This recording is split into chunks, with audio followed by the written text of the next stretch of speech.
part of the reason that women like men who have some capacity for aggression, but who are still productive and reciprocal, is that men who are productive and reciprocal, who have some capacity for aggression, can keep the real monsters at bay.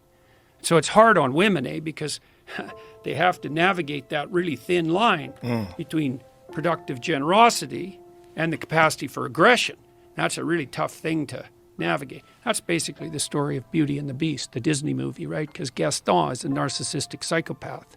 And the Beast is someone capable of aggression, but he's not tamed into a reciprocal relationship. It's also the basis of the most fundamental female pornographic fantasy. And the Google guys figured that out, 15 years ago when they analyzed billions of sex fantasy searches by men and women. Men go for visual imagery, but women go for story. And the story is the same. It's, innocent young woman with a lot to offer, but kind of hidden, finds some male, 5 categories of men: vampire, werewolf, pirate, surgeon, billionaire. And he's, kind of an aggressive guy, but he's capable of being tamed into an intimate relationship. That's the standard female pornographic fantasy. And it's pretty much the standard fantasy of romance. And so you can see, what women are trying to do in that situation is they're trying to find some guy that's got the capacity for mayhem, but that's under control, but who can integrate that into a productive, generous, reciprocal relationship. And so, well...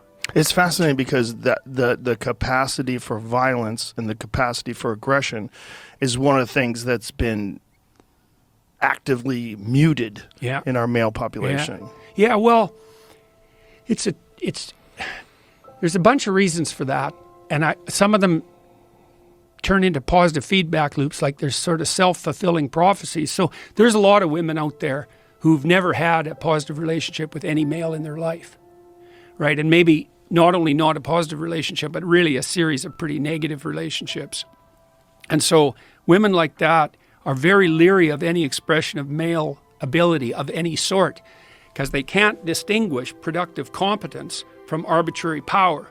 And because they're trying to defend themselves, because they've been hurt repeatedly, maybe they come from broken families and catastrophically arranged neighborhoods, one of the tactics that can be used in that situation is just to try to do everything you can to distance yourself as much as you can from any display of male ability, because it can't be distinguished from psychopathy, can't be distinguished from the use of power. It takes a sophisticated woman to be able to make that distinction. So the other thing you see too is that young women are much more likely to be seduced by psychopaths than older women, because the psychopaths mimic competence.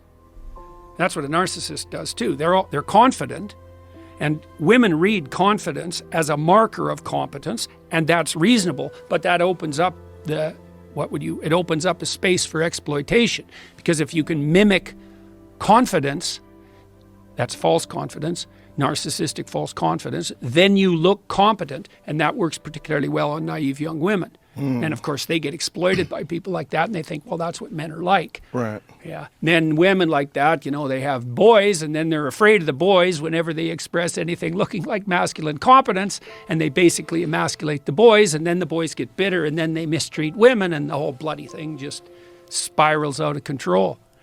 And that's where we are. That's where we are. What a strange place to be.